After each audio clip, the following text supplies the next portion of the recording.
Start the State Transportation Board for the June meeting.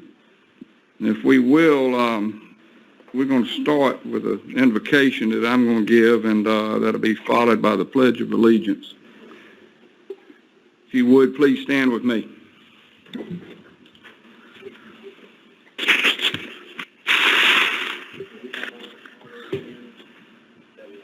God, we come to you this morning asking that you provide us with your infinite wisdom as the men and women of this board make decisions along with the commissioner and his staff on the many transportation issues facing us. We also ask for your kindness and your love for this state and for this nation as we tackle so many problems of such importance. We ask that you unite us. We ask that you heal us from this pandemic.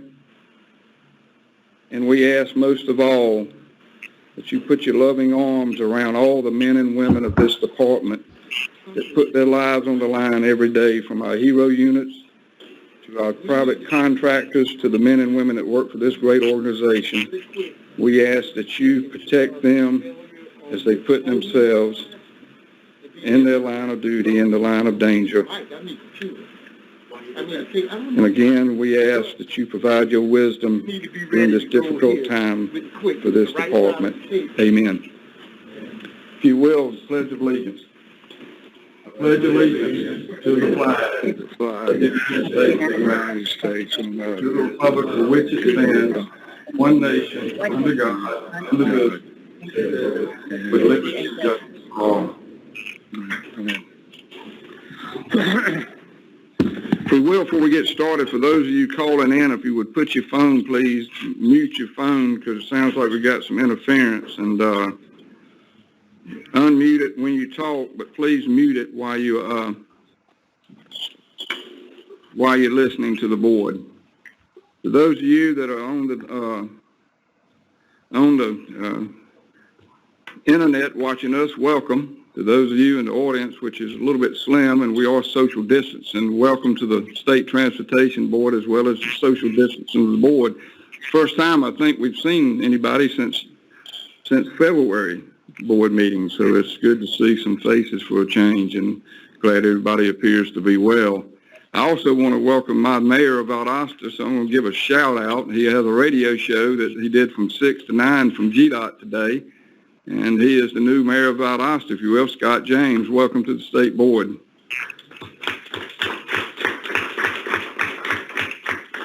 Knew I wouldn't be able to go home and drive on the roads without giving a shout out to my mayor. So I appreciate that. Again, I want to say thank you to the men and women of this department. Every employee of GDOT continues through storms and hurricanes and you name it, and not to mention a pandemic. The things they keep doing is just incredible. They do awesome work, and again, they're putting themselves in danger every day. And I think about our hero units and our champ units and the work they do, and I just want to again say thank you to all the men and women of this great department. With that, we will do a roll call. Kristen, if you will, mostly we'll do for the whole board, but it's mostly for those calling in, so we know who's on the line. Okay, I'm going to go through by Congressional District. Ms. Purcell? Here. Mr. Floyd? Here. Mr. Westmoreland? Here. Mr. Brown? Here. Ms. Key? Here. Mr. Abel? Here. Mr. Bowen? Here. Mr. Golden? Here. Ms. Dunn? Mr. Boswell? Here. Mr. Lewis? Here. Mr. Grantham? Here. Ms. Lemon? Here. And Mr. Sharon? Here. Good. Welcome to everybody that's calling in. With that first order of business, I hope everybody's read the minutes that have been sent to you from the May meeting, but I need a motion for approval and a second of the minutes. Mr. Chairman, Ann Purcell, there is a typo on my minutes of which I received. It's in paragraph 4. It reads I-96, and that should be I-95. Duly noted.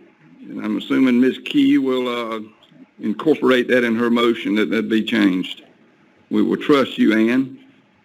With that, I have a second. Have a second. Johnny, did you want to say something, or was that voting in the affirmative? No, I just second it. All right, we have a second, and all in favor say aye. Aye. Opposed likewise. I'm here now. Thank you. Yes, thank you. I think Emily just called in. Welcome, Emily. But motion has passed. With that, let's jump into the meeting, and I believe Albert Shelby is, there you are, Mr. Shelby. The stage is yours to present the July letting. Well, good morning, Mr. Chair, Commissioner, and members of the board. So I'm here to present the projects the department is proposing to advertise for the July 2020 letting. Before we present July, here are the FY 2020 results so far. We have let a total of 305 projects in FY 2020. This chart shows the number of projects by improvement type. The value of these 305 projects is approximately $1.078 billion through the May 2020 bid awards, with 277 GDOT let projects worth approximately $923 million and 28 local let projects worth $155 million. This chart shows the dollar amount distribution by improvement type, with maintenance, bridge, and road projects making up the bulk of those improvement types. Here are the results of the May 2020 letting. Of the 35 GDOT let contracts presented to the board, only one was deferred, the rest were awarded. So now I'm going to discuss the projects in the July 2020 letting, and we are beginning fiscal year 2021 right now with these projects. We have a total of 38 projects, and all are GDOT let. The next three slides list these 36 non-tier projects arranged by congressional district. Now we're on slide 6, 7, and 8. So on slide 9, as you can see with this, we are letting a variety of projects throughout the state to address capacity, maintenance, and safety issues. The July 2020 letting is a safety-focused letting. As you probably noticed in the project list a few slides back, many of the projects are safety-focused. We propose to let a variety of safety projects such as installation of concrete medians, centerline and edge line rumble strips, cable barriers, and signals at intersection with pedestrian crossings. These projects are great examples of our continued commitment to improve the safety of the traveling public. The first highlighted project is the replacement of the structurally deficient bridge on State Route 169 over Goose Creek.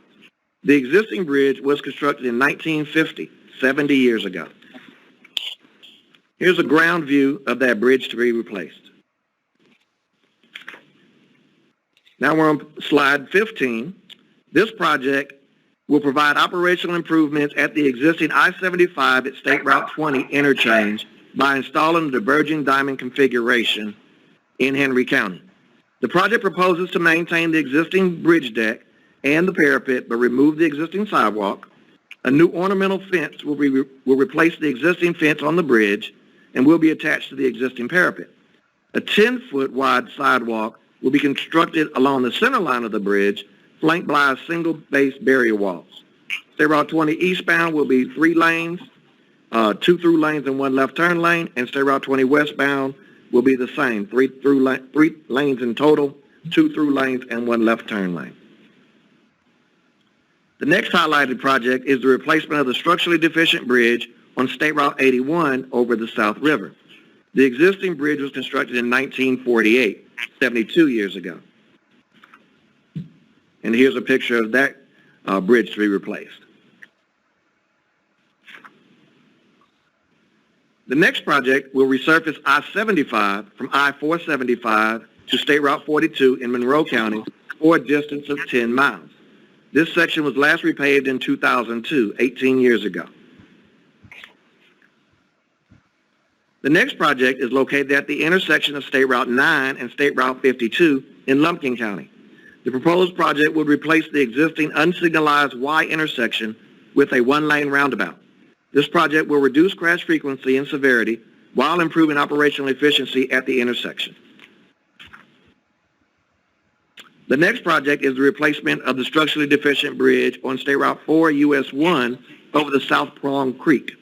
The existing bridge was constructed in 1948, 72 years ago. And here's a picture of that bridge to be replaced. Now we'll talk about the TIA projects.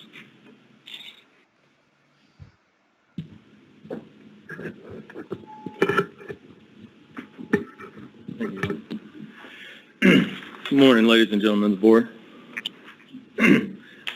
TIA office will be letting 2 projects in the July letting.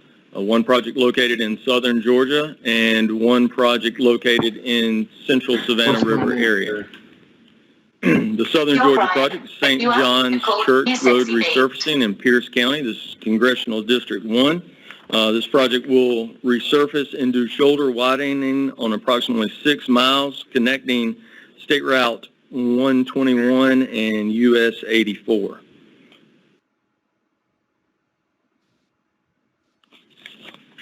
We have a median barrier upgrade project on State Route 10, US 78, Gordon Highway. This project is located in Richmond County in Congressional District 12. We will be removing a double-face median guardrail and installing a concrete median. Also, as part of this project, we will be upgrading the lighting and resurfacing the roadway for approximately 3.6 miles. This represents a TIA investment of a little under $14 million.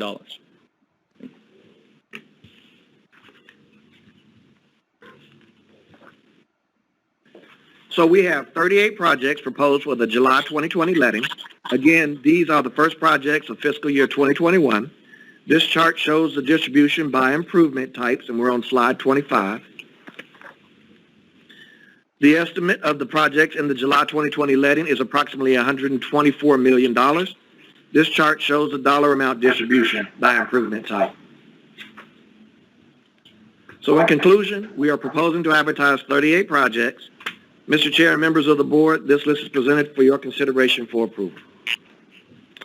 Thank you, Albert and Kenneth. Yeah, I have a question for, let's do it this way. Anybody on the phone have a question? I thought I heard somebody trying to speak.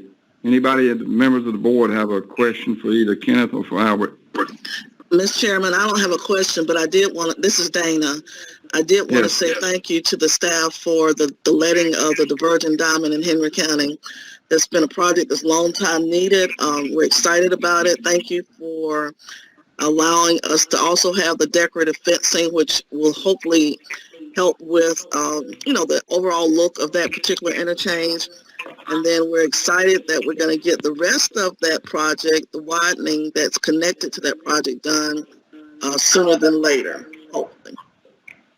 Yes, ma'am. Awesome. If you can't see it, Dana, but Albert's shaking yes, and so is the commissioner. So thank you, Dana, for those comments. Anybody else have any comments or questions?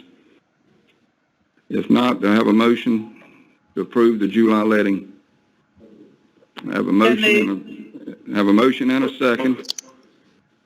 All in favor say aye. Opposed, likewise. I'm hearing no opposition. The motion passes.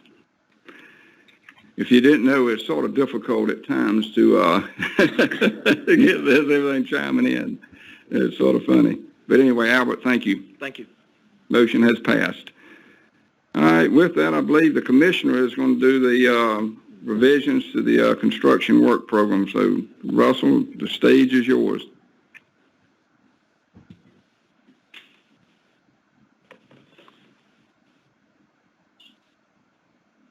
All righty, good morning.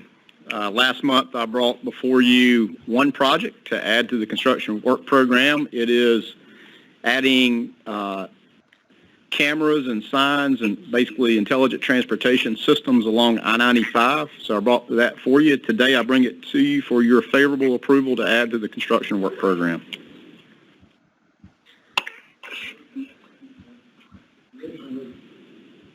Commissioner has proposed revisions to the construction work program. Any questions? Hearing none, do I have a motion to approve? So moved. A motion. Have a motion from Mr. Westmoreland and a second from Ms. Purcell. All in favor say aye. Opposed, likewise. Hearing none, hearing echoes. That's the only opposition was an echo. But with that, the motion passes. And I guess, Commissioner, since you're already on the stage, why don't you go ahead with your report?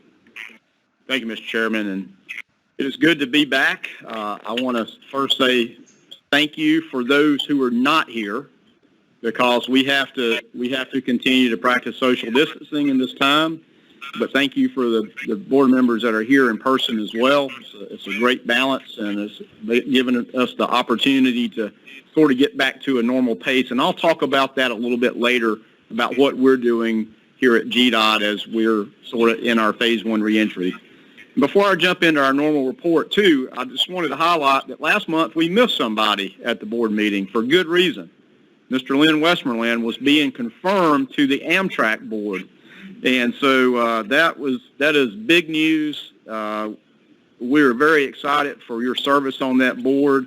It's a 5-year term as well, so congratulations. You got some work ahead of you, especially in this day and time, but we know that in a recent article we saw, and certainly you've always advocated for safety and efficiency in all government, and I know that that's something you'll continue to work on as you work for the Amtrak board. So very excited, and I just wanted to give Lynn a shout out for that. That is great news, so congratulations. Let me jump into our traditional kind of report, starting with our state fund collections. These are collections through May of 2020. The May revenue was $120 million. The breakdown of that was excise was $113 million. Transportation fees were $6.4 million. That brings our fiscal year to date number to $1.891 billion, $1.733 billion in excise, $158.6 million in transportation fees. So that brings us year to date to be $39.29 million ahead of 2019 same period. So we're still tracking ahead on collections than we were compared to 2019, which is certainly a good story.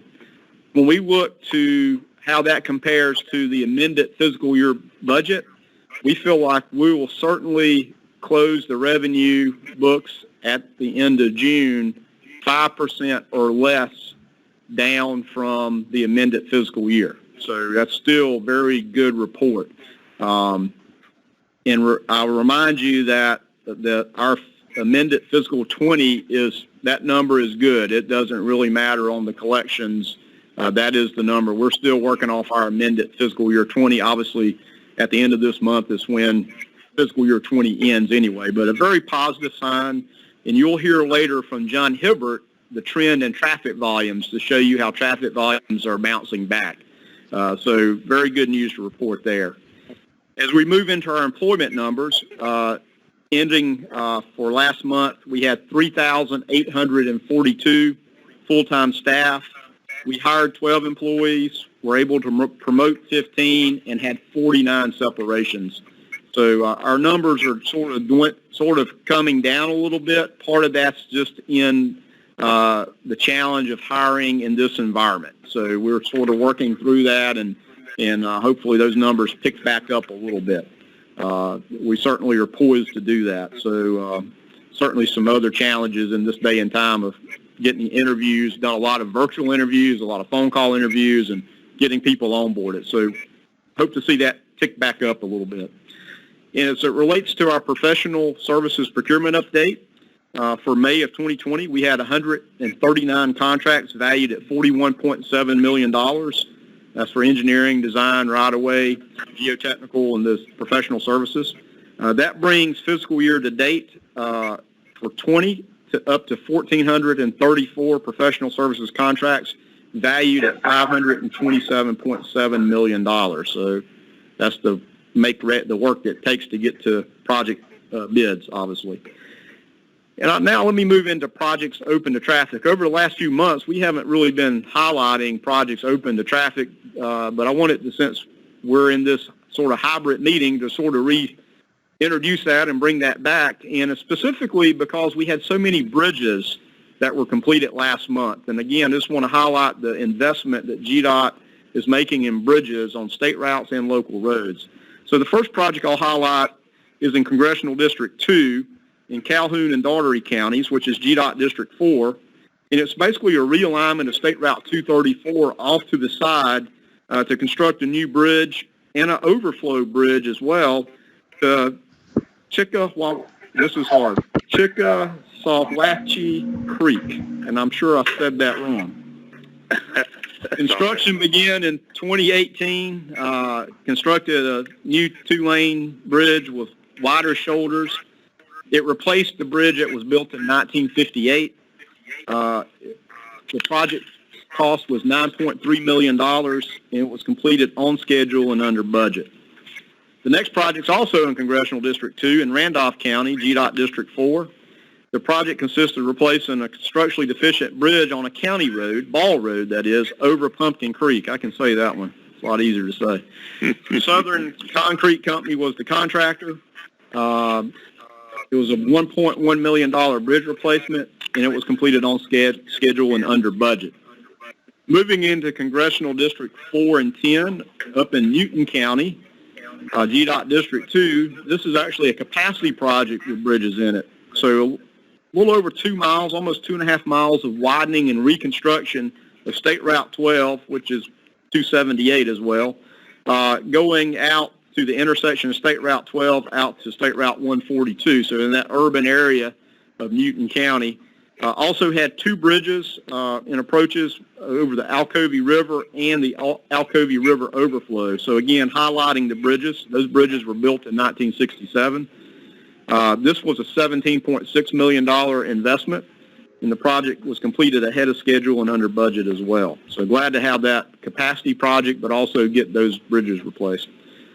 Also on bridge replacements in Congressional District 10 in Bucks County, which is GDOT District 3, a new bridge and approaches on State Route 36 over the Yellow Water Creek.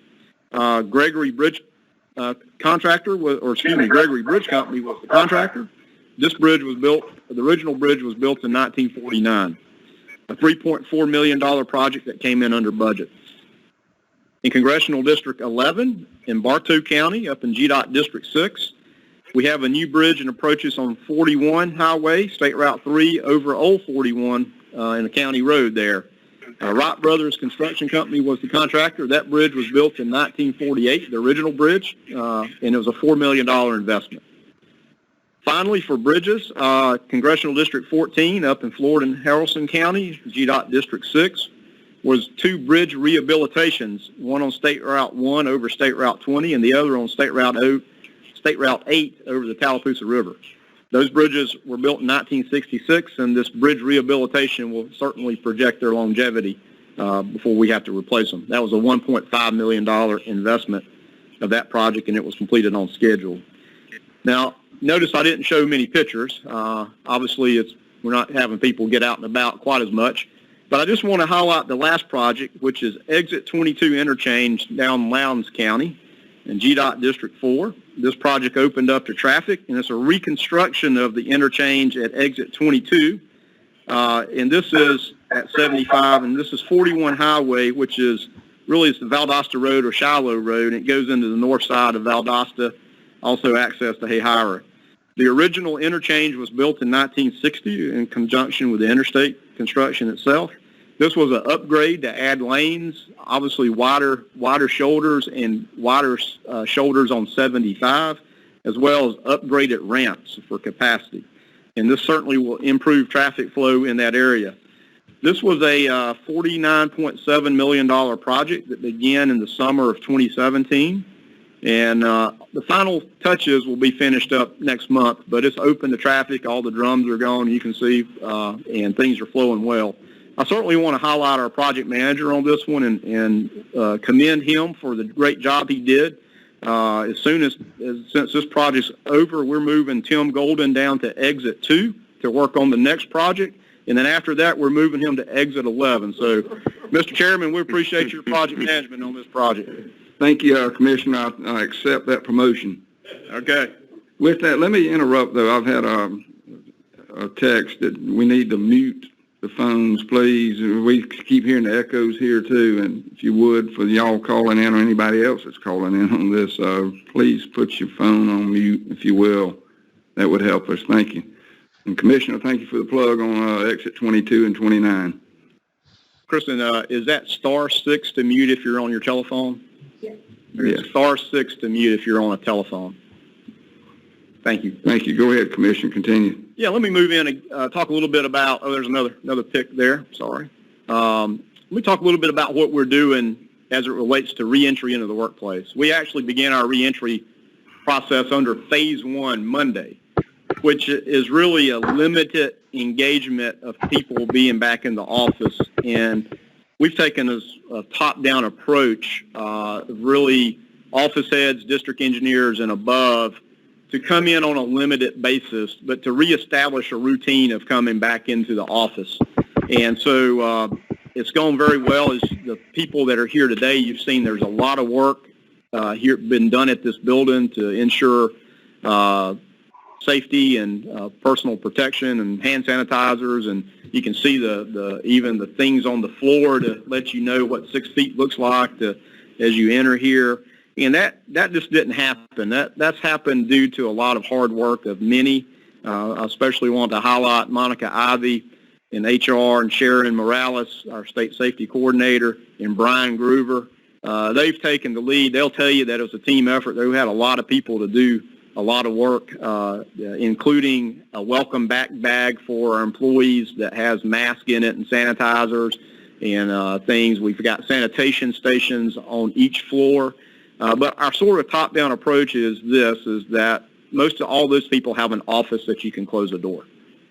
So we've opened up our customer service center for the people that are here. When you walk by today, you'll see there's plexiglass knee shields everywhere. We have a touchless ability to sign in now so that there's, limited hand touch. A lot of work's been done, and I can't commend the team enough for all the hard work they've put into it to make it happen. So, again, we're trying to get back into a little bit of a pace and a rhythm of being physically present, but still social distancing, still doing as many virtual meetings, still encouraging telework to the maximum extent practical of all our employees, including the management part. We're still going to be teleworking back and forth, but trying to get a little bit back into a rhythm. And the word I've been using is we're returning to an office on a limited basis. And so that's sort of our plan. So, again, best way, we still try to communicate with virtual meetings as a group, and it's going very well. And I will report to you that the teleworking is going fantastic. We have continued reports and demonstrated capabilities that were probably more effective even teleworking often. So we will be adjusting our policies. The state level, the Department of Administrative Services is also adjusting their telework policy, and we'll piggyback on that to, again, provide a lot of flexibility with that. So a lot of communications going on, but also on the screen here, you'll see in preparation for that, we've done a lot of messaging. You can see when you came in the building, you can see the signs everywhere. But two things I'm very proud of is our communications team has done another great job by creating 2 videos to be watched before you come back to work. And we had Natalie Dell, our spokesperson, to narrate those, and a great job with our in-house production team. In fact, those videos were shared statewide with the Department of Administrative Services as a great example of how to put that together. So we're excited about that, and again, we're just trying to do as much as we can, again, to emphasize safety and social distancing and hygiene practices that are critical. and to do this in a very safe manner. So congratulations to our team. But communication obviously is internal and external. So one of the things, as Memorial Day rolled around, we worked on messaging on our signs on our interstates. And as you recall, we had a little bit of a competition for people to submit messages prior to COVID-19, and we got a lot of positive response. So not only did we take those messages that we had previously, but we decided to expand upon them as Memorial Day rolled around, and the messaging that we had is for COVID-19 and safety about washing your hands. Try to put a little bit of a fresh twist on that. In fact, Governor Kemp actually called and said, hey, Memorial Day's coming up and people are absolutely flying out here on Georgia roadways. What can we do to help message the safety aspect of that? And so that put the creative minds here at GDOT to work, and they came up with some great messages for the Memorial Day weekend. One of those was driving half lit is not very bright. So I like that one. These have got a lot of positivity. Drive safely, or we call your mother. And then some more COVID-19 messages. Masks are in. Everybody's wearing them. Seatbelts are in. Everybody's wearing them. That one sort of rotates on the signs. And then wash your hands like your mama's watching. And so, throwing a little bit of humor into a very serious nature. And as you can see on the screen, we got fantastic national news coverage by those signs. And so, again, I just hats off to the team. Hats off to Federal Highway, too, who's a great partner because they're all about the safety message. But this gets people's attention. It really grabs people's attention, and so we hope that makes a difference for them paying attention. Well, let me highlight just a few awards. I showed you this project some time ago where in Sandersville, Georgia, we built a roundabout with a railroad running right through the middle, which is pretty novel. And, in fact, it won the 2020 Affordable Roundabout Award. I bet you didn't know that existed. The Affordable Roundabout Awards. I like those personally. So that award is from the Institute of Traffic Engineers. It went to the GDOT District 2 design team. And I certainly want to acknowledge some of the people that were part of that. Chris Raymond, our state traffic operations manager, Daniel Trevorrow, our traffic operations supervisor, and, of course, Todd Price, who's the District 2 pre-construction engineer. But also, again, a shout-out to our District 2 team who made this happen.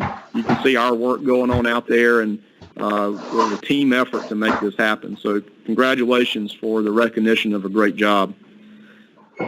Obviously, with COVID-19, there's a few more pics of the final of the roundabout there with the train going through the middle. Sort of interesting.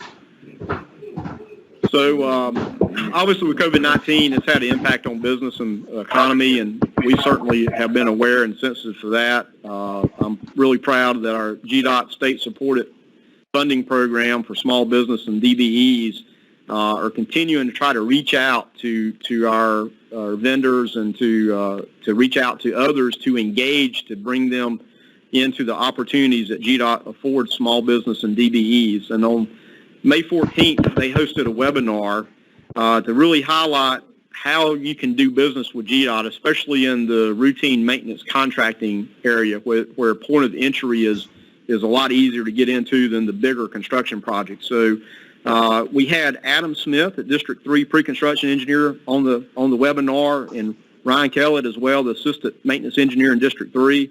But we also had some special guests. We had Julian Bailey, who's an outreach specialist from the Department of Administrative Services, and Peter Williams is a consultant representing UGA's Small Business Development Center. So trying to, again, bring resources to all those that are hurting and trying to, again, provide opportunities here at GDOT. So proud of Kimberly and her team for working with our state supported services vendor to try to, again, get the message out how you can do business with GDOT.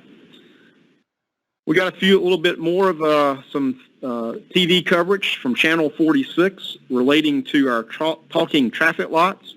And we're very proud that they picked up this story. In fact, we have about 400 intersections that are have connected vehicle technology in them right now across Metro Atlanta. We're deploying a total of 1,300 through a federal grant we've got that will be on our major arterials through Metro Atlanta. Plus, we're actually in procurement right now for another 1,000 signals across all of Metro Atlanta in partnership with Atlanta Regional Commission and a lot of the cities here in Metro Atlanta to put the technology in these signals such that there's broad coverage. Instead of just a road here and there, we want a broad grid coverage of signal technology that communicates with vehicles. And as we know, the new manufacturing, we know that Ford in 2022 model line will have the chipset in those vehicles that will get in-car messages.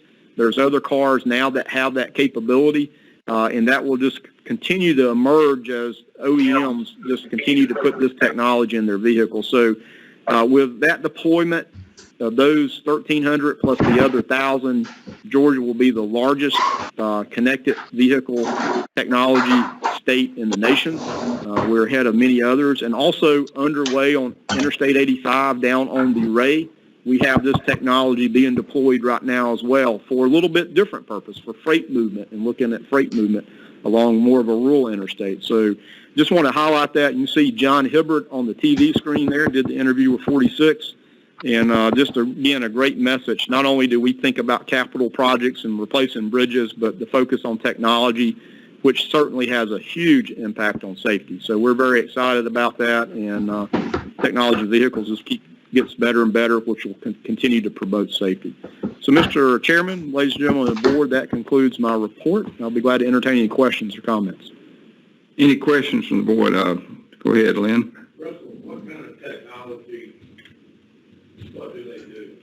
Is this technology help a light change, for emergency vehicles, or exactly what information comes out of this technology? Yeah, thank you for that. So the technology communicates what the signal is doing to the vehicle. And it does have the capability, and we will have that too, of what's called preemption, that if emergency vehicle needs to get in, they can sort of override such that they get the green signal. But also we're working with MARTA right now to put technology in buses too that have a transit priority as well. So not that it will necessarily change the signal every time the MARTA bus approaches the signal, but it knows, and there are algorithms that say if I'm off schedule and need to get back on schedule, it will give a prioritization to a transit vehicle. What happens in your vehicle is you will have basically a signal.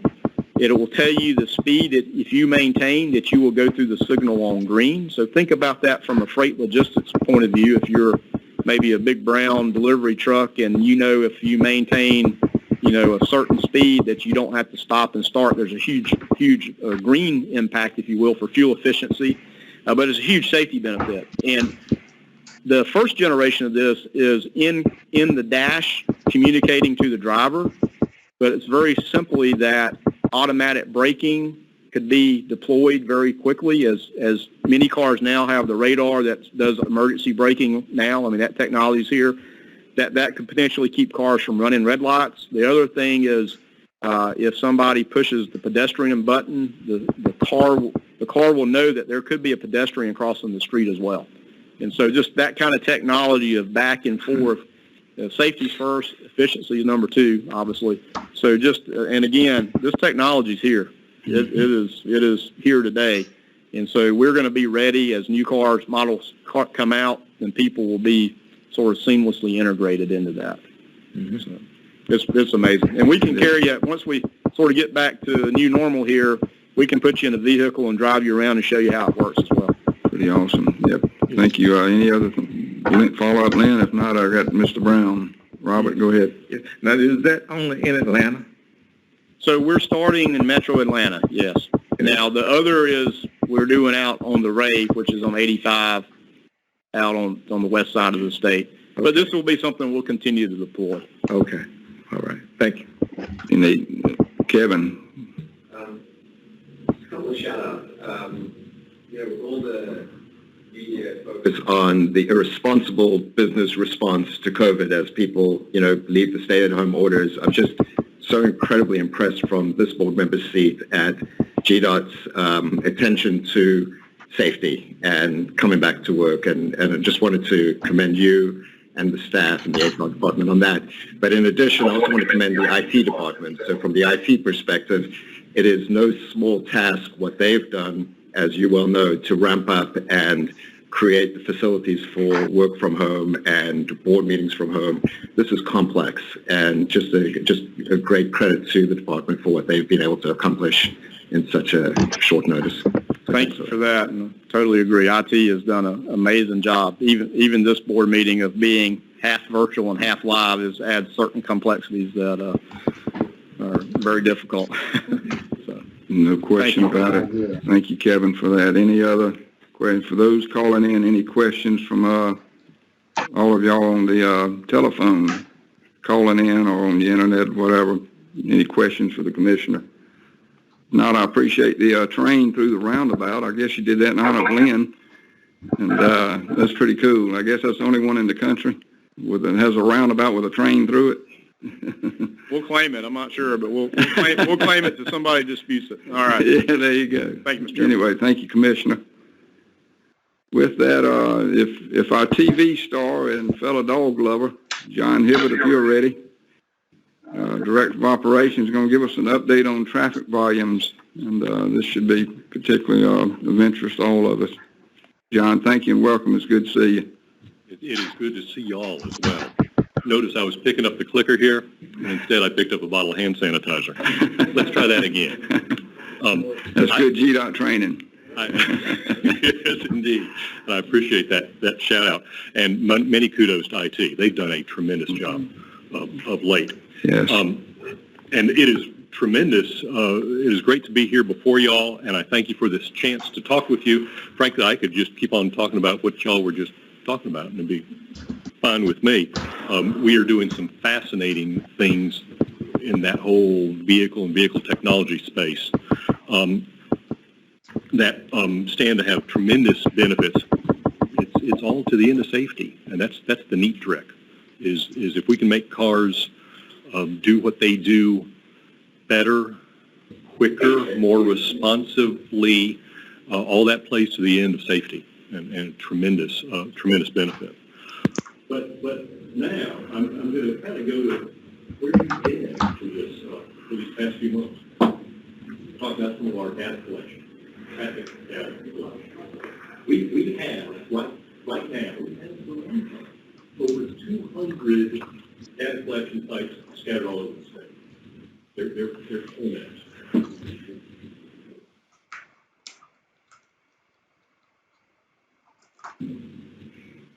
Please stand by for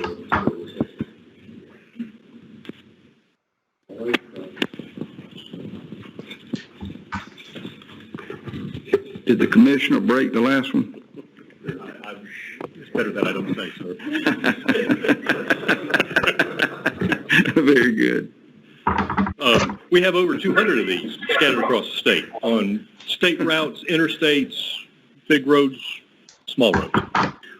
We have a pretty new system in place that is the means by which those sites upload their data to a common place, to the cloud, really. We can change how frequently we upload that data. And so ever since mid-March, we changed it. We upload that data daily, every day. Because in so doing, we get a snapshot of what's happening in traffic, at least, that is that fresh. It's yesterday's data fresh. And that has been a real challenge during all of this, is to see what's happening. And simply waiting on monthly reports was not terribly helpful to us. So we're going to spend a few minutes just looking at some of what we've been seeing. So, okay, here we go. This is my first example. The scale across the bottom, left to right, is dates. And in fact, in all of these charts and such that I'm going to show you, it's time. It's the passage of time. There on the left, it's March 22nd. That's when we started this effort.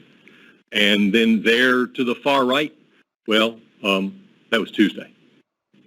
I had to get this in the can yesterday, so I've got Wednesday's data, but this shows through Tuesday. The scale up that left side is percentage change. And you'll notice that 0 is up near the top. In fact, it's one tick below the top. Also, as you march across from left to right, each one of those dates that I'm showing there is a Sunday, 1 week apart. So, the gray line here is interstates, all interstates, all of the data collection sites that we've got that are on interstates. The yellow are all state routes. You see a dotted line kind of hazy in the background there. That's a 7-day rolling average. Because as you can see, as you look at it, the data is kind of jagged and wiggly and so forth. And by averaging out the data over 7 days, it smooths out a little bit. Makes it a little bit easier to see what's going on. And you can see the low points. You can see where it bottomed out there, kind of in between 4.5 and 4.12. 4.12 is Easter Sunday. And as we looked at data, not just Georgia data, but national data, and different kinds of data, that week that led up to Easter generally seems to have emerged as the low point for lots of the country. And you can see how since then it's trended back up. Those really low points that you see dips, those are all weekends. And you'll see as you move off to the right, those low points have kind of faded away. I think that's good news. And we've made it, those low points were in the minus 60-odd% range, 60-odd% below normal. But now, off that right there, we're in the minus teens, somewhere between minus 10 and minus 20%. That's good news. Then only thing that changes here is that red line, which is maybe even more jagged. And that's information that comes from a third party, an outfit that calls themselves Streetlight Data. And that red represents the change in vehicle miles traveled, VMT. We toss that term around with some frequency. That's different than the yellow and the gray. The yellow and the gray is vehicles per day. The red is capturing how far people drive, not just that they happen to cross one of our count stations. And so you can see back in March and April, as traffic volumes were really low, as well, people were not driving far. Kind of makes sense. They're going to the store when they had to go to the store. Then they go home. That was it. So more recently, you can see that this red has kind of gotten in step with the other two, and that's good news. It says that people not only are getting back to their usual way of travel, they're getting back to the usual distance or getting closer to the usual distances that they travel. So it also gives us confidence that our traffic data, which would be the yellow and the gray, is doing a decent job of representing what's going on. That's good news. So, another way to look at it, this is just looking at, see, everything I just showed you was for all of those count sites that we got. This one is only rural state routes, that's the dark blue, only rural interstates, that's that light blue.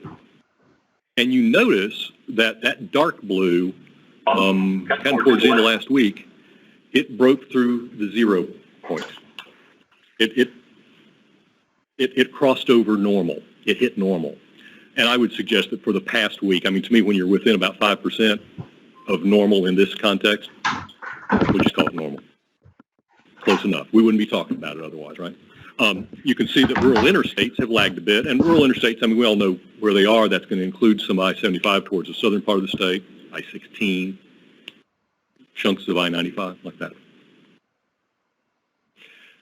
This is the urban take.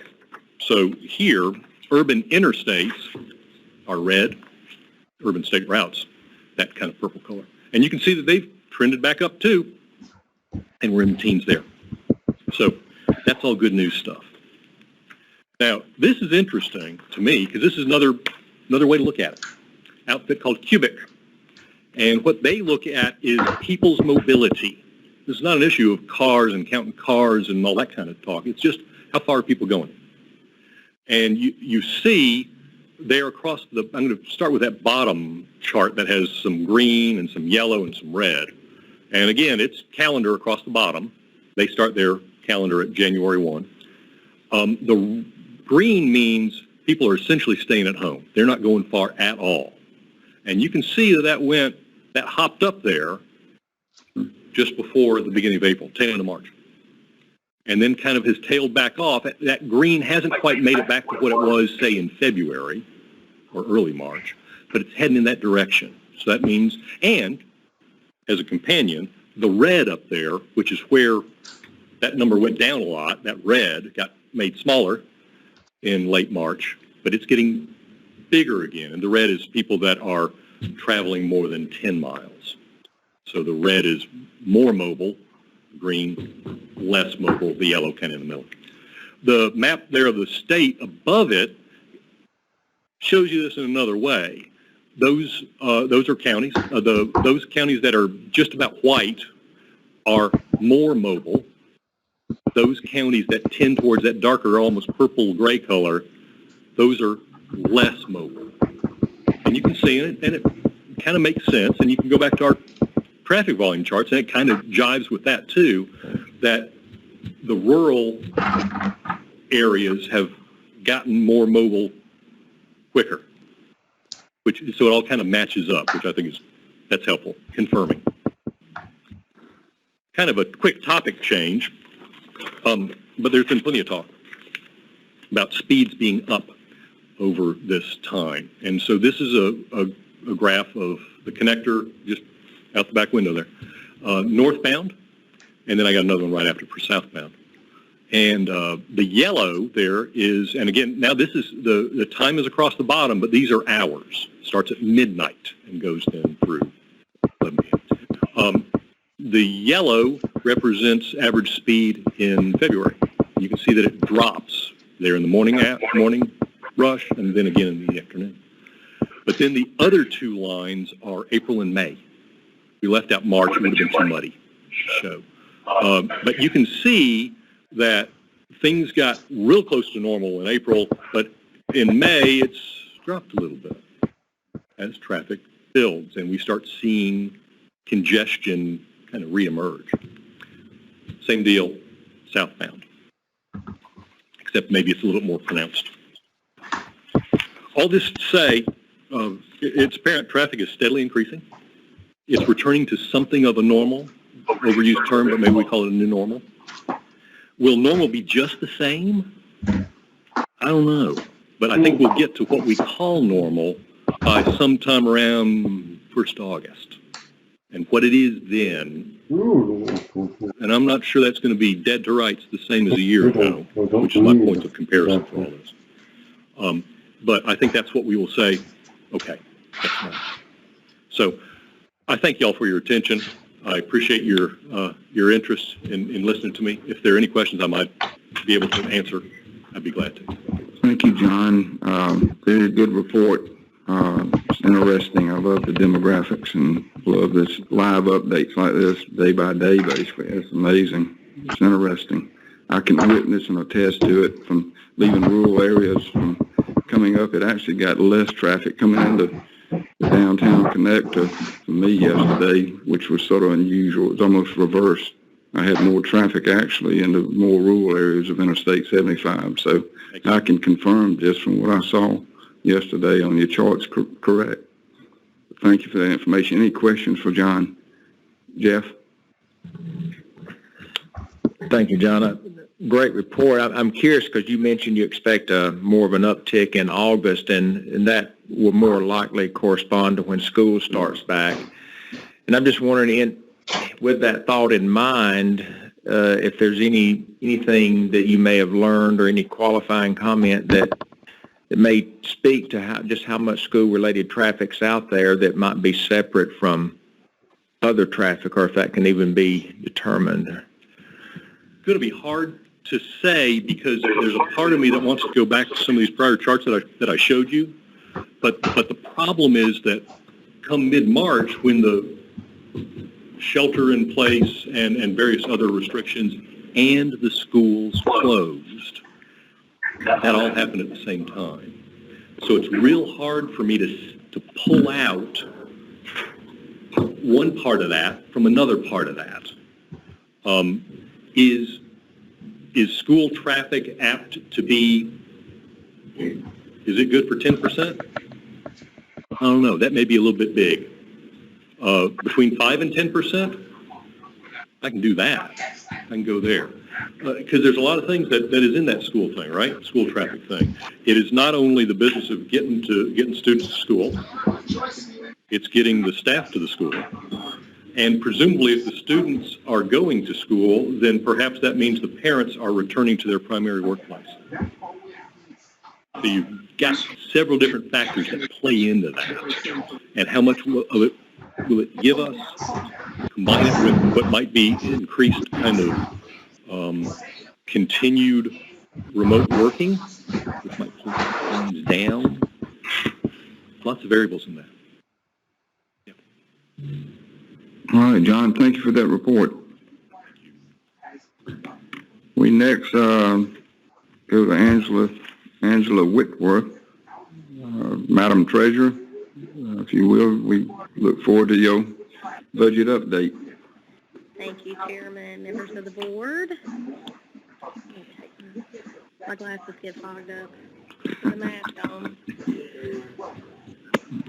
When I was here last month, when I presented the 14% budget reduction to each of you in the board, me and the commissioner and George went over to the Senate Transportation Subcommittee, presented the budget back on June the 4th, presented that to them. Then, since then, we were fortunate enough to get word to take the reduction from a 14% revenue decrease down to an 11% reduction, which meant that we could reincorporate $63.6 million back into the budget. And that's what I will be presenting here today, is that increase from the 11%. So previously, we had a 14% reduction, which equated to 1.82. In totality was 1.823. With the additional $63.6 million I'll present today, you can see the difference is 1.887 for the increase. There's three major budget programs that this impacts. The first one being capital maintenance. The next one would be LMIG, and then payments to CERTA is where you'll see the $63.6 million being put back into our budget. So with the 11% reduction in capital construction of the $97 million, as I said previously last month, this consisted of 6 projects. 3 of them were large right-of-way projects that were going to be split funded amongst years. And then there was 3 state-funded construction project phases that were really hitting toward the end of the fiscal year, which will shift those into 22, and it'll only be somewhere between a 1 to 2 month delay in those projects, actually. In capital maintenance, the original cut was $95.6 million. With the change in the budget, now the cut is $42 million. That will be spread across all congressional districts. Construction admin, data collections, departmental admin, planning, and traffic management. The cuts in those programs are basically reducing equipment purchases, eliminating travel, reducing a consulting contract, and training. Those hit all of those programs. You'll see those reductions in all of those programs. In LMIG, with the change in the reduction from 14 to 11, we had to true up LMIG because it's 10% of the excise. So we added an additional $5.7 million back into that budget from last month. So the cut for that program is only $21 million, as you see here. In routine maintenance, the cut is $48 million, and as we previously stated last month, this was reducing the litter pickup from 6 cycles down to 3 cycles, and eliminated 1 herbicide cycle in this reduction. It reduced the consulting contract. It reduced our ITB budgets. It reduced equipment, and it reduced travel in routine maintenance. In payments to CERTA, here you see the $68 million. This is basically a fund source swap from fees to motor fuel. The next slide here, you'll see general obligation bond debt. Our general obligation bond debt is just naturally reducing the debt services, so you'll see that's where the 6.8. And then in payments to CERTA, the $14.5 million. Last month, this was a $20 million reduction. We've reduced that to 14.5 in order to help aid payments to CERTA. Their toll revenues reduced, and so this will help aid them with their operational costs in the Georgia Transportation Infrastructure Bank. One of the things that we highlighted on last month is we did not take a reduction to intermodal in the budget cuts. We did not reduce intermodal because it would have a direct impact to the local communities because the bulk of all that money matches grants. So I will say this, as of yesterday, the Senate had passed out their version, and all of our reductions stayed the same. The only changes were in intermodal. So in intermodal, they added $50,000 for the clearing of overgrowth and brush management on state-owned right-of-ways. What we found out is apparently on the Vidalia to Hester railroad line, that there's trees growing in the line, they have vegetation growing in the line, and this will help aid with removing the vegetation that's growing up in the line. And then finally, it looks like leadership, we're trying to get a more detailed analysis of this. They added $2.1 million to Intermodal's budget to fund airport aid with a priority for rural development and to leverage federal funds. So we've reached out to the Senate to get more clarification on what are the specifics behind the $2.1 million. So hopefully we'll know by close of business today which specific airports they're targeting there. And then finally, there's $50,000 that we had originally put in, $50 million that we originally put in for bridge bonds, and the Senate concurred with the $50 million request for the bridge bonds as well. So primarily overall, the $63 million, the bulk of that, like I said, went back into capital maintenance. That was $53 million, truing up LMIG and into payments to service programs. And then with the Senate request, they added roughly a little bit over $2.15 million into Intermodal's budget to increase the state funded portion to $22 million in that program. Chairman, that's my report. I'll entertain any questions. Thank you, Angela. Thank you, Commissioner, you and Josh and Angela, for all your work on the budget, these unusual circumstances. Thank you for all of that. Any questions from members of the board? And not, I will have to say one thing. I'd be remiss if I didn't say something about Jack Hill. And Commissioner, I talked about him yesterday afternoon, but to those who knew Senator Hill and Chairman of Senate Appropriations Committee, we saddened by his loss. He was a friend of this department, a friend of the railroads, and very close to Ann Purcell. And of course, I obviously served and worked very closely with him as a member of that committee for many, many years as an officer. So anyway, I just felt it was appropriate to say something about Jack Hill. We will miss his leadership. With that, any questions? Anybody from calling in have a question or comment on the budget? If not, Angela, thank you for your hard work, and I'm glad we love the 3% addition. That helps. Every little bit helps right now. All right, thank you. Thank you. Mr. Chairman, who took his place? Blake Tillery. Blake Tillery. He's from, I think, Vidalia. Yeah. Okay. He took Tommy Williams' seat. Another South Florida boy. Thank you, Congressman, for recognizing that. That's good. Josh, if you would, Josh Waller will come up for legislative update, and I apologize. I know the meetings run over an hour, and I've been trying to run this train, no pun intended, on an hourly schedule. We had a lot to catch up. We got a lot of good reports and a whole lot to catch up, so we're going to run a little bit long. Thank So you, Mr. take your time, Josh. Thank you again for your work. I'll do what I can to help recover the schedule here. Good morning, everyone. First off, I'll just do a quick thumbnail sketch on the election. We'll follow up with an individualized list by congressional district of legislative seats, uncontested, primary runoffs, et cetera. But in terms of congressional districts, we have a runoff in CD1 in the Democratic primary. Looks like there'll be no runoff in Congressional District 7 on the Democratic primary.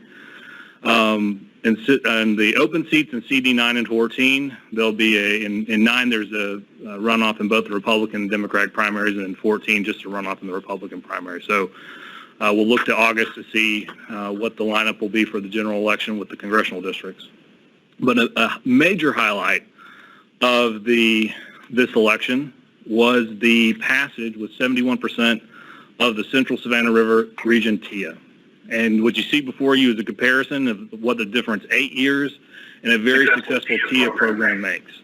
You can see in 2012, when it was first passed, it was 54%. You had some counties that the majority didn't vote for it.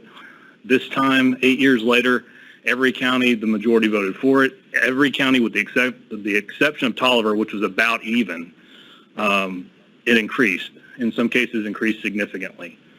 So I think it's pretty easy to read that as a testament to the success of the program and the impact of those projects have had on that region, to the point that the citizens said, we want to re-up this. So it's a great victory to see up there for that region and the investment they're going to make over the next 10 years. So highlight also, there were 4 county T-SPLOSTs, 50% of them passed. So Grady and Liberty adopted their county T-SPLOST 1%, but Dawson and Gilmer did not. So next, I'll turn to the General Assembly legislative session. The session process and timeline: the General Assembly reconvened this past Monday, though they had some committee meetings virtually. Appropriations met, and a few other committees, particularly on the Senate side, met, but they went back into session Monday. The anticipation is the latest this session goes is into maybe next Friday, which would put them at day 39 if they used the legislative day every weekday. Then if they did, there was talk of a Saturday day that they might do, but it sounds like they may adjourn on day 39, if not sooner. There's a few factors at play. Obviously, the budget has to be passed. We anticipate the Senate, as Angela was referencing, would pass the budget today, tomorrow, putting them into a conference for next week or over the weekend and into early next week. We also know that the hate crimes legislation is taking a big emphasis right now. It had been a little bit of deadlock, but the Senate yesterday introduced a version of the bill, so hopefully the House and Senate will be able to reconcile their differences, since that seems to be a key piece of legislation for them to adopt before they'll adjourn or move other items that need to be resolved. To that point, some of the legislation we're tracking that we actually expect today, we've got 3 committee meetings, House Transportation, Senate Transportation, and the Senate Committee on Government Affairs, or Government Affairs, where our House Resolution 1300 is going down to our legislation. It has 2 properties, one in Murray, bridge replacement in Murray, and a roundabout in Glen, an easement between us and Department of Natural Resources. We need that to pass and go to the governor this session so that we can get 2 projects let in this upcoming fiscal year. We expect that to be passed out of committee today. Our housekeeping bill, HB 1098, we expect in Senate Transportation today at 4:15. Another piece of legislation that had passed the House and just needs an agree in the Senate, though there actually might need to be a technical correction that will send it back to the House for one more agree, is House Bill 105. That instituted replaced the sales tax on ride shares that was enacted this session, or the obligation to remit it on behalf of the taxpayer by the ride shares. That replaces the sales tax with the 50-cent fee, but it also included language that dealt with the transportation fees, the House Bill 170 fees, dedicating up to 10% of those fees to transit, but ensuring that at least 90% or more would go to roads and bridges. So kind of setting that marker for how to allocate that, certainly. So that's something that helps give some surety in the future about where those revenues go, and help both sides, looking at transit and then roads and bridges, how that will kind of project funding into the future. House Bill 511, the transit bill, rural transit has been significantly pared down to just including some cleanup for the ATL board. It's also carrying an extension of the motor fuel index adjustment from 2022 to 2025. So that's something that's out there. If it doesn't ultimately cross over, I know that there's discussion about looking some other options for extending the sunset. Beyond that, the Senate's passed House Bill 820, which created, and it's sending it and sent to the governor, the bill that would create a freight rail program holding, or a kind of a place marker for future appropriations to help invest in freight rail. It doesn't mandate anything, but it creates a place that down the line appropriators can put money to, and it was one of the recommendations of the Freight Commission, which also they have approved extending the Freight Commission for another year. So we'll have another year. I think the commission of that commission the composition of that commission will stay the same. So, turning from the state to federal, again, we've back in March, the Congress passed a coronavirus relief bill. It passed a few of them, but one important one was CARES Act, and it was the first one to include funding for transportation, but it was for the modes that are most impacted operationally, so transit and airports, that we're seeing immediate impact of decreased demand on their ability to operate. So it included about, for Georgia, it was $411 million for airports. The bulk of that went to Hartsville-Jackson at about $338 million. The other was dispersed by formula to the other airports, and then $522 million for transit in the state. And again, that was to help shore up that those operational costs that were still going to exist regardless of demand. So the next step that we're anticipating is the House has passed another bill. It was the HEROES Act, which passed back in May, at about $3 trillion price tag. It's in the Senate now. The Senate's sort of waiting to see what they're going to do next. It's anticipated that they may look sometime between 4th of July and the August recess of taking up a next round of aid. That included about $15 billion in backstop funds for roads and bridges to state DOTs. AASHTO provided a letter. We have supported a letter as well asking for about $50 billion for backstopping the revenue loss, and Angela walked through the budget in the hopes of backstopping, restoring some of those cuts through federal assistance. The good thing about the HEROES Act was the House version that passed and is in the Senate.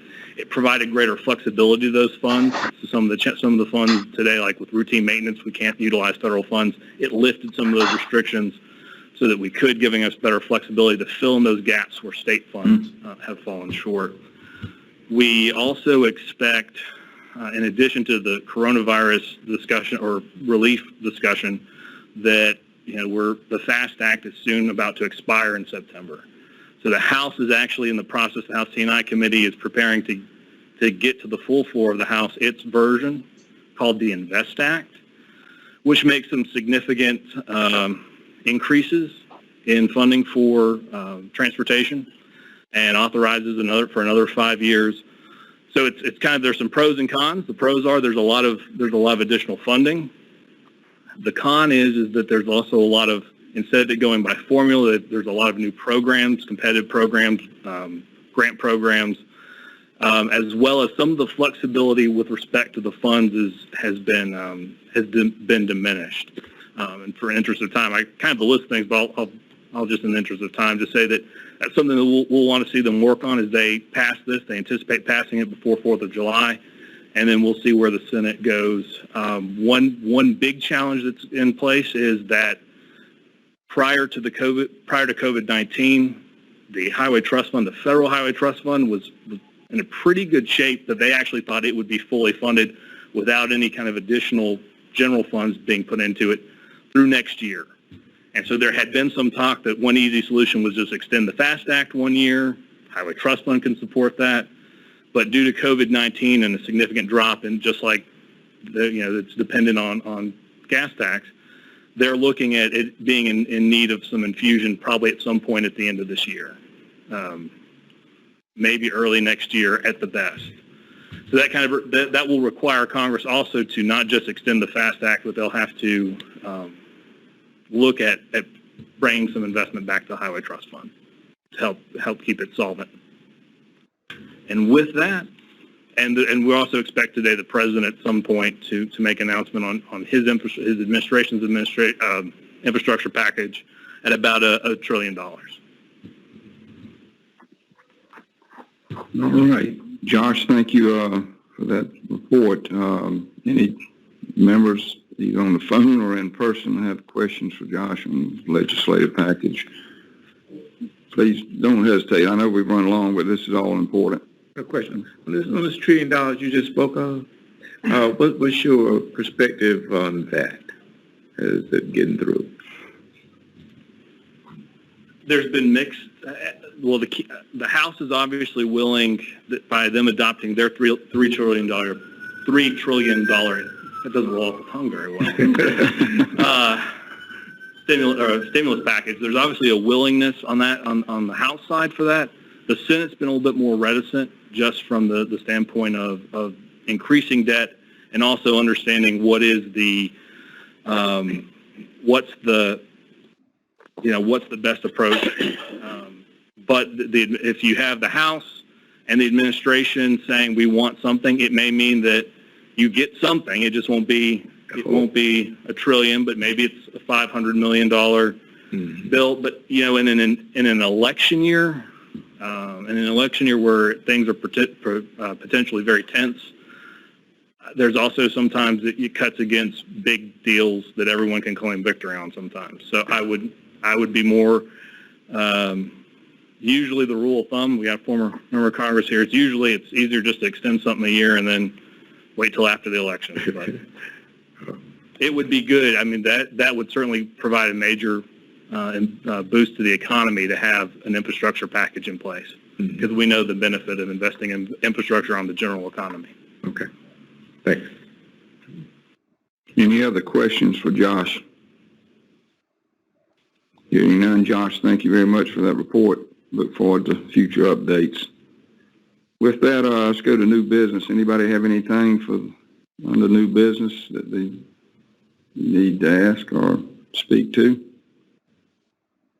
If I don't hear any, I want to say a couple of things, if you don't mind. But one thing, I just really want to thank this board.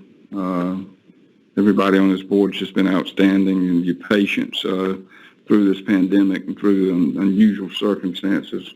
We appreciate that very much, and I'm assuming we'll continue to operate in this manner for the foreseeable future. But for the call-in and for the visits, I will have to say, for those of us, and I was only one, I think, in the hotel last night, it sure is lonely. But it's, I do appreciate your patience and your kindness and your understanding, and all of you have been wonderful. I also want to thank Russell and his staff and everybody in this department again. I've said it in the prayer, I've said it during the welcome, but I'll say it again. Your work is outstanding as always, but you always step to the plate regardless of whether it's storms or whatever the circumstances. Men and women of GDOT have just been special, and our admiration just continues to grow, and we appreciate you so much. And thank you for your work and for your dedication and putting your lives on the line each and every day for all Georgians. With that, I do want to end with two congrats. Once again, Congressman Westmoreland, we congratulate you on your wonderful recent appointment. And also a little shout out and a little congrats to Don Grantham and those who have that tier over in the Augusta area. Congratulations on the job well done, and to Russell for stepping in from the planning director. I know y'all did a lot of good work. Congratulations on your T-Splosh victory. Before we end, before I go to adjournment, I do have the Congressman is recognized for any comments. I do want to clarify this one thing. For the last Tuesday, or whenever we had the last board meeting, that was a confirmation hearing. It was my second confirmation hearing. I was one of 3 that got renominated by the president. And so it got through committee. It has not been voted on by the Senate. And it could, it's only been 3 years, so I'm not getting excited about it. But they have nominated 2 Democrats now to be on the Amtrak board, where before there was only 4 Republicans. So they seem to think that that they will bring it up for a vote at some point in time. But it was a confirmation hearing just to get out of committee. Okay. But Just want to clarify that. at least, thank you. I'm glad you did. Yeah. But at least we've made it this far in. Yeah. So, and we're optimistic. And we wish it. Yeah. We won't get into House-Senate conflicts. But with that, since there's no other new business, we stand adjourned. Thank you.